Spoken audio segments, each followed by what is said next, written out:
बिस्मिल्लाहिर्रहमानिर्रहीम। अस्सलाम वालेकुम नाज़रीन, किसान न्यूज़ पर बिन्यामिन शौकत एक नए प्रोग्राम के साथ हाजिर है। किसान भाइयों, गंदम की सीरीज का एक और प्रोग्राम है। हमने मुख्तलिफ फील्ड्स में जाके किसानों से गैर रस्मी सा सर्वे किया कि देखें कि किसान जो स्प्रे कर रहे हैं क्या वो दुरुस्त कर रहे हैं। तो यकीन करें 90% किसानों को स्प्रे की मशीन इस्तेमाल करनी नहीं आती। 90% से ज्यादा किसान स्प्रे गलत कर रहे थे। तो हमने सोचा कि आपको सही तरीका बता दिया जाए कि स्प्रे करने का सही तरीका क्या है और स्प्रे मशीन को किस तरह इस्तेमाल करना है, स्प्रे की नोजल क्या होती है, वगैरह वगैरह। इस तरह की चीजें आज आपसे हम शेयर करेंगे। और इसके अलावा नाज़रीन, बड़ी अहम चीज आपको बताऊं कि जो स्प्रे है, ये अगर आप सही नहीं करेंगे तो आप 30 से 40% अपनी पैदावार कम कर देंगे, वो गंदम हो या कोई भी फसल हो।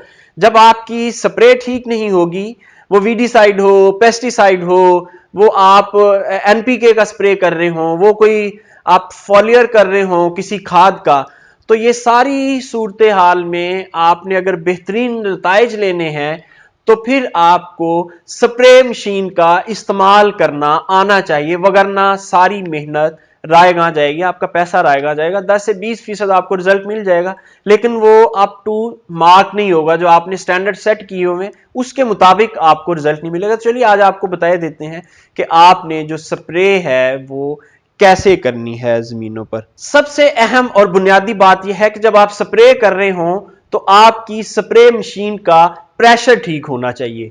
अब प्रेशर आप दो तरह से होता है, एक तो हाथ वाली मशीन है जिसका बोकी सिस्टम होता है और वो प्रेशर बना के आप स्प्रे करते हैं। अच्छा, सबसे पहले ये बताऊं कि अगर आप स्प्रे प्रेशर ठीक नहीं होगा तो क्या होगा, वो जो आप उसको रेंज दे रहे हैं वो रेंज पूरी नहीं होगी, स्प्रे ड्रॉप्स बन के नीचे गिरते रहेंगे। तो इसका मतलब ये है कि आपने सारे जिस एरिया में स्प्रे करना था वो नहीं हुआ, सिर्फ स्प्रे गन के नीचे नीचे वो गिर गई, स्प्रे स्प्रेड नहीं हुई।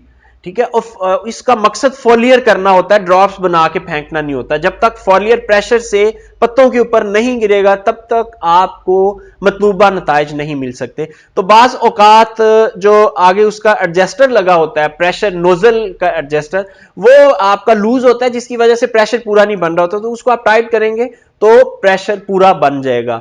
तो बाज औकात ये होता है कि आपकी जो, अगर आप इलेक्ट्रॉनिक मशीन यूज कर रहे हैं तो उसका आपका जो बैटरी है वो पूरी चार्ज नहीं हुई होती, या फिर बैटरी खराब होती है जिसकी वजह से थोड़ी देर मशीन प्रेशर के साथ चलती है, बाद में प्रेशर कम हो जाता है और किसान समझता है कि चलें कोई बात नहीं, अब ये एकड़ पूरा कर लेते हैं, लेकिन वो मकसद पूरा नहीं होता। एकड़ पूरा हो जाता है लेकिन मकसद पूरा नहीं होता।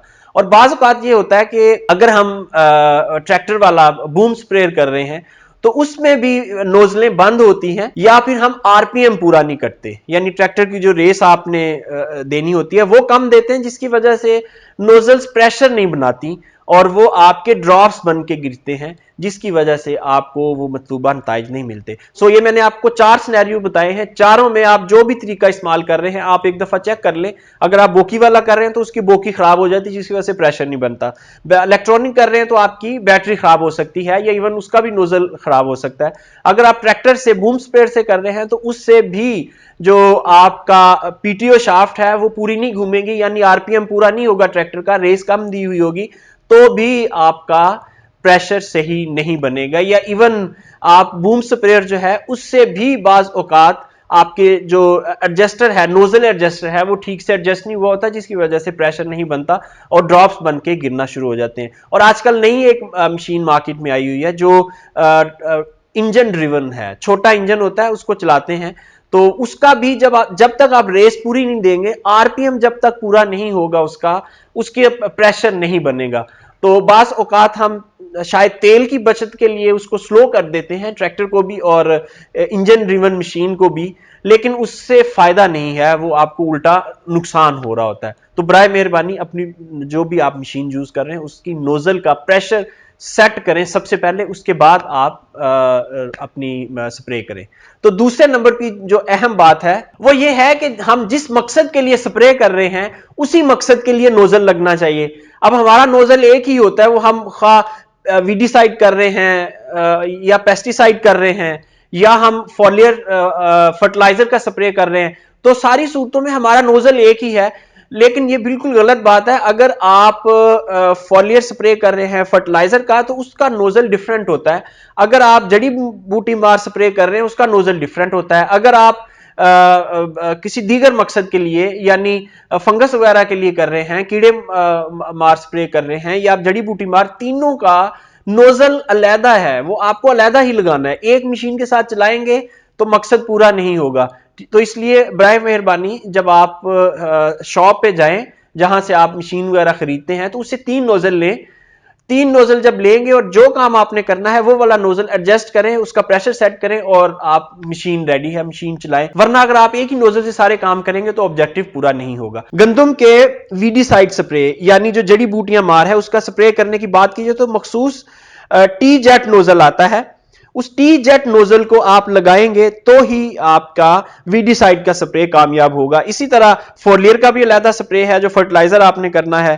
तो ये मुख्तलिफ नोजल्स हैं, उसके हिसाब से आप चुनाव करें। अच्छा, इसी तरह गंदम का जब आप वीडीसाइड स्प्रे कर रहे हैं तो कट वाला नोजल जब आप इस्तेमाल करेंगे तो उसको घुटने के नीचे रखना है आपने, ऐसे ऊपर से नहीं करना।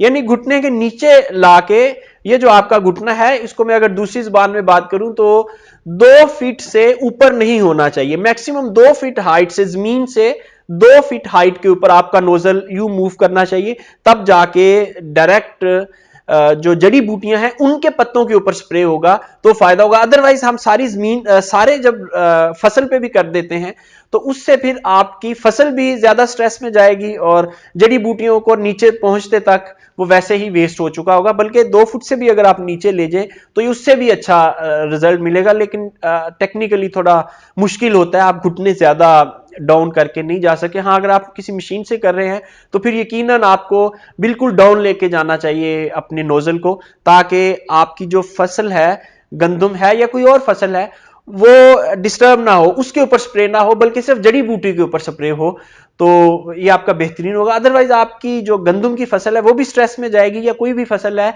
उसके ऊपर भी जब आप स्प्रे करेंगे तो वो भी स्ट्रेस में जाएगी। तो उसको स्ट्रेस से बचाने का तरीका यही है कि आप नोजल जो है वो फसल के ऊपर रखने की बजाय डाउन ले जाएं, डाउन ले जाकर सिर्फ जड़ी बूटियों के ऊपर स्प्रे करें तो आपका बेहतरीन रिजल्ट आएगा। सिर्फ जड़ी बूटियां तल्फ होंगी, आपकी जो भी फसल है वो स्ट्रेस में नहीं जाएगी। अच्छा, हमारे नॉर्मली जो किसान हैं वो एक ही टैंकी मुख्तलिफ चीजों की स्प्रे के लिए इस्तेमाल करते हैं। अच्छी बात है, इससे बचत होती है, लेकिन अगर आप हर स्प्रे से पहले उसको वॉश नहीं करेंगे तो चूंकि ये केमिकल होता है, दूसरा नया केमिकल डालेंगे तो वो रिएक्शन करेगा और जो आपके केमिकल की पावर है वो कम हो जाएगी, या बाज़ औक़ात तो बिल्कुल ही वो खत्म हो जाती है उसकी पावर, क्योंकि केमिकल रिएक्शन के साथ ये दोनों केमिकल जब मिलते हैं तो उनकी आपस में जो रिएक्शन होता है उससे वो कुव्वत उसकी खत्म हो जाती है।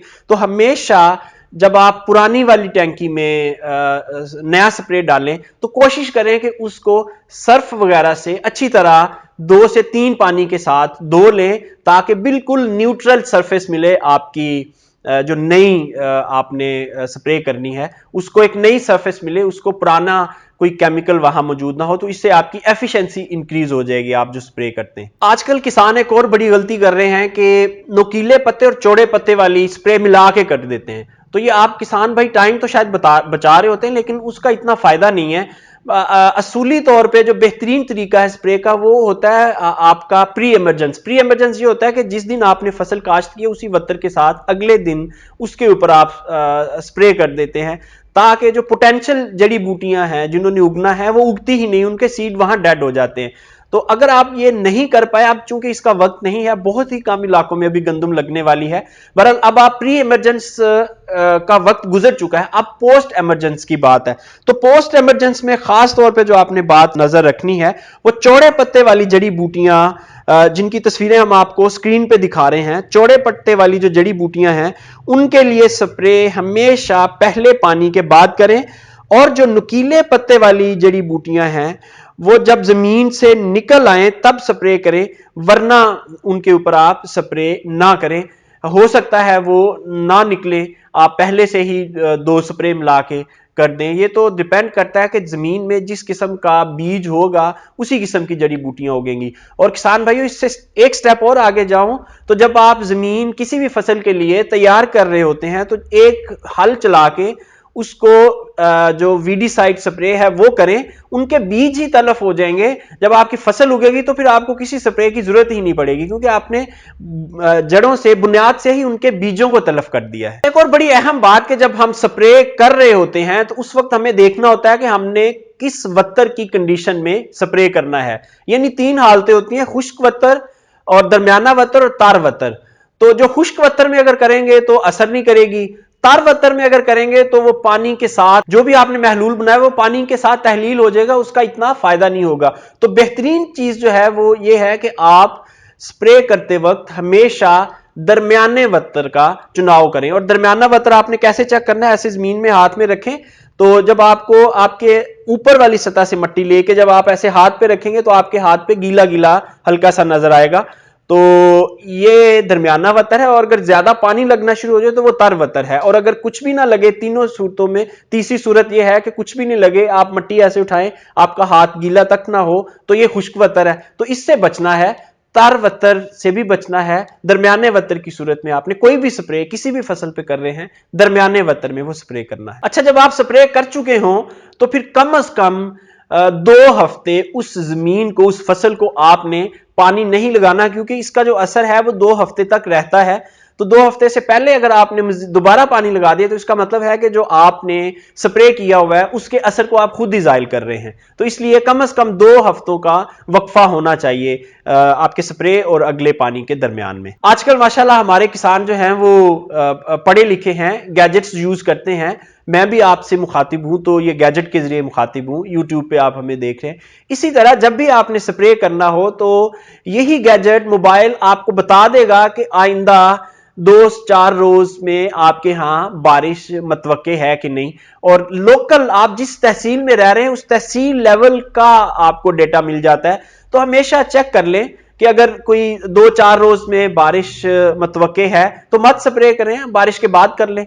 जहां आप अपने इतनी देर इंतजार किया है, मजीद 4 दिन इंतजार कर लें, इससे कोई इतना फर्क नहीं पड़ता। लेकिन बहरहाल अगर आपने स्प्रे कर दिया और ऊपर से 2 दिन बाद बारिश आ गई तो उससे जरूर फर्क पड़ेगा, आपके पैसे जाया हो जाएंगे स्प्रे के सिंपल, और उसका असर भी नहीं होगा। आजकल एक और बड़ा प्रॉब्लम है कि मुख्तलिफ जो प्राइवेट कंपनीज हैं वो अपनी पब्लिसिटी के लिए किसी भी फार्म पे जाती हैं, और मैंने आज तक ना सुना ना देखा कि वो जाके कहें कि नहीं आप ये कोई और प्रोडक्ट इस्तेमाल कर लें, हमारी इसके लिए नहीं है। तो वो हमेशा आपको, जो बंदा जो बेचने गया है वो वही बेच के आएगा, सिंपल सी बात है। तो हमारे मासूम भोले किसान वही उसकी बात में आके उसकी ही चीज लेके इस्तेमाल कर लेते हैं। बेहतर यह है कि आप किसी आपके इलाके का जो गवर्नमेंट का बंदा है ज़राअत का, उससे पूछ लें, या किसी और बंदे से पूछ लें, या कम से कम खुद सर्च कर लें कि इसके ऊपर जो आपको केमिकल फार्मूलेशन वहां लिखी हुई नजर आ रही होती है वो किस मकसद के लिए है, क्या वो मैं जिस काम के लिए अपनी फसल में डाल रहा हूं वो उसके लिए है भी कि नहीं। बाज़ औक़ात जो हमारे सेल्समैन हैं वो माजरत के साथ वो बहुत ज्यादा पढ़े लिखे नहीं है, लेकिन उनको एक टारगेट मिला होता है, उन्होंने टारगेट पूरा करना होता है। वो अपनी चीज बेचने के लिए आपको कह देंगे जी बिल्कुल ये इसी फसल के, इसी बीमारी या इसी जड़ी बूटी के लिए आप स्प्रे करें, बिल्कुल सही हो जाएगा। आखिर वो जहर है, उसने कुछ ना कुछ असर तो करना है, तो वो असर करता है, आपको लगता है वो हो गया, लेकिन जो प्रॉपर जिस तरीके से वो जड़ी बूटी या बीमारी या तेला या कुछ भी है वो खत्म होना चाहिए वो नहीं होता। उसकी वजह ये होती है कि वो जो मेडिसिन है या वो स्प्रे है वो इस काम के लिए बनी ही नहीं, तो इसलिए आपकी स्प्रे भी वेस्ट जाती है। कभी भी 2 या 13 आपने स्प्रे नहीं करना, जब भी करना है अच्छी तरह से कर लें। आप कैलिब्रेशन कर लें अपनी मशीन की, आपको जितना पानी लगना है, आप जब एक दफा स्प्रे करेंगे 100 लीटर 120 200 लीटर जितना लगना है आपको एक दफा पता चल जाएगा। आप एक दफा ही स्प्रे करेंगे, दूसरी तीसरी दफा जब आप स्प्रे करते हैं तो आपकी जो फसल है जिसको बचाने के लिए आप स्प्रे कर रहे हैं वो हाई रिस्क पे चली जाती है। वो हाई रिस्क पे जब जाएगी तो जाहिर है आपको उल्टा नुकसान होगा स्प्रे का फायदा की बजाय। जेनेरिक रूल है कि जो रेतली और कलराठी जमीन है इनमें ऑलरेडी जो अल्कलाइन होती है, मोस्टली ये इनका पीएच पहले ही 8 से ज्यादा होता है, और इसमें जो नाहल पजीर नमकियात है वो बहुत ज्यादा होते हैं। ये नॉर्मली मैं काले कलर की बात कर रहा हूं। जो रेतली जमीन है वो, और जो कलराठी जमीन है जो आपको पता चला सख्त जमीन जो है, उसमें आप 25 से 30% कम डालेंगे जो भी आप महलूल डाल रहे हैं जिस भी चीज का स्प्रे करने के लिए।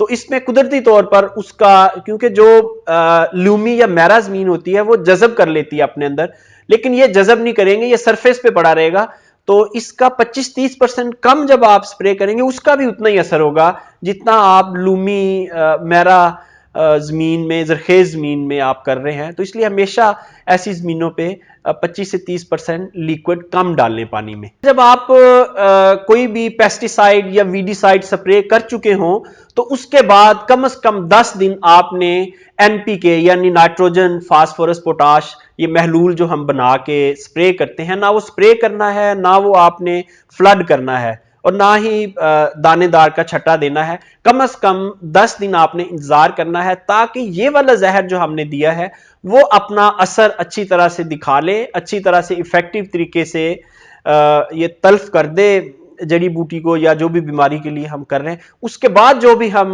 उसको खाद देंगे वो फिर फायदेमंद होगी। सो एनपीके का स्प्रे का मतलब भी यही होता है कि आप उसके ऊपर पानी दे रहे हैं मजीद। इससे आपका अगेन वही प्रॉब्लम है जैसे मैंने पहले बताया कि आपने पानी भी 2 हफ्ते तक नहीं देना, तो इसलिए फॉलिएट स्प्रे भी नहीं करना कोई भी, कम से कम 2 हफ्ते तक। कुछ हमारे जहर हैं जो पाउडर की फॉर्म में आते हैं और कागज शॉपर में पैक होते हैं, तो वो हमारे किसान डायरेक्ट टैंकी में डाल के ऊपर पानी डाल के उसको हिलाते हैं, तो कभी भी वो महलूल सही तैयार नहीं होता।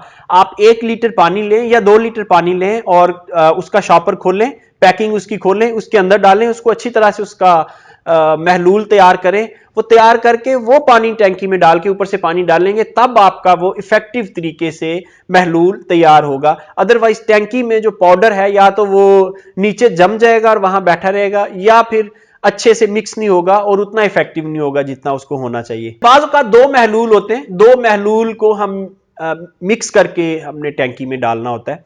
तो ये भी एक बड़ी अहम बात है कि 2 महलूल एक साथ में इकट्ठे ज्यादा मिकदार में जब आप डालेंगे तो वो हीट अप हो जाएंगे, और जब आप वो हीट अप होंगे तो इसका मतलब उन्होंने जो रिएक्शन करना था वो कर दिया और अब आपकी फसल में जाके वो रिएक्शन नहीं करेंगे। इसलिए जब भी आपने 2 महलूल इकट्ठे तैयार करने हैं, 2 अलहदा बर्तन होंगे आपके पास, 2 अलहदा बर्तनों में तैयार करेंगे, फिर टैंकी में डाल के आधा पानी डालेंगे, फिर दूसरा महलूल डालेंगे, फिर पानी डालेंगे। तो जब ज्यादा पानी में ये महलूल दोनों मिक्स होंगे तो वो उतना रिएक्शन नहीं होगा जितना ये फौरी तौर पर आप 2 महलूल इकट्ठे तैयार करेंगे तो उनका रिएक्शन होगा। इसलिए हमेशा 2 जब महलूल 2 या 2 से ज्यादा महलूल आपने तैयार करने हो तो उतने ही आपके पास बर्तन होने चाहिए, और पहले आपने महलूल डाला, फिर पानी डाला, फिर महलूल डाला, फिर पानी डाला, इस तरह फिर आप उसको मिक्स करेंगे। और इस तरह की जो होती हैं आपकी वीडिसाइड, पेस्टिसाइड या और कोई अद्वियात, उनको आप 1 घंटे के अंदर अंदर इस्तेमाल कर लेते हैं। अगर आपको लगता है कि 1 घंटे में इस्तेमाल नहीं होगा तो उतना महलूल तैयार करें जितना 1 घंटे में आप इस्तेमाल कर सकें, बाकी आप बाद में तैयार कर लें, कोई इतना टाइम नहीं लगता, लेकिन आपकी एफिशिएंसी बढ़ जाएगी अगर आप 1 घंटे में वो महलूल तैयार कर किया हुआ महलूल इस्तेमाल कर लेंगे। अच्छा, महलूल में जो पानी डाला जाता है उसमें 2-3 चीजों का ख्याल रखा जाता है।